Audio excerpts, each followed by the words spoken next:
We talk about relationships a lot in this space. So what would be the single most important relational skill?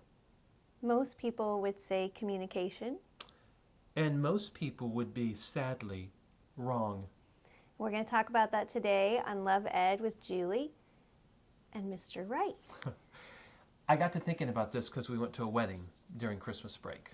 Yes, a family member of mine was married, and part of what made the wedding so special for us was the amazing transformation that this cousin has gone through in her life.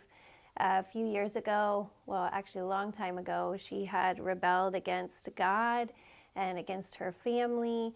At one point, she had even gone so far as to change her name. Legally. It was Like legally change your name. It was dark. If your rebellion includes changing your name without getting married, you win the Prodigal Award.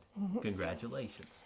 But 3 years ago, the Lord brought her back. She rededicated her life to Christ, following Christ, and she's been growing and maturing ever since. It's been really beautiful to watch. Totally. I met this great Christian guy after coming back to the Lord, and we got to sit in this rehearsal dinner, and I got to hear this young lady who had wounded her family. And I know her family wounded her too, blah, blah, blah. That's what families do. We wound each other. But she had wounded them deeply.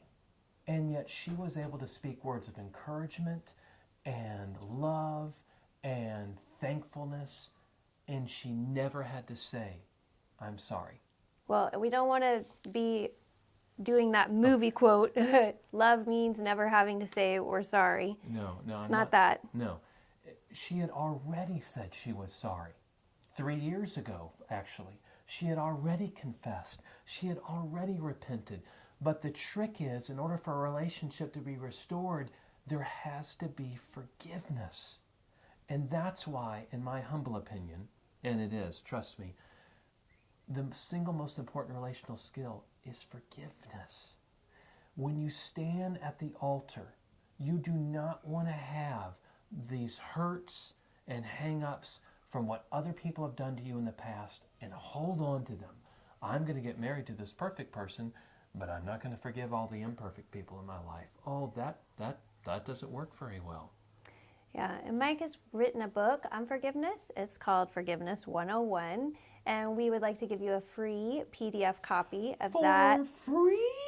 Today. The link is in the comment section below. But I'm not the only one that had thoughts from this past wedding, am I correct? That's right. I guess weddings make you thoughtful or something. Well, anyways, next week I want to address the idea of if you find just the right person, then maybe you could have that honeymoon stage of marriage the whole time. Just have those little, hey, look what's between us. Sparkles. Yeah. Tune in next week on Love Ed with Julie and MJ.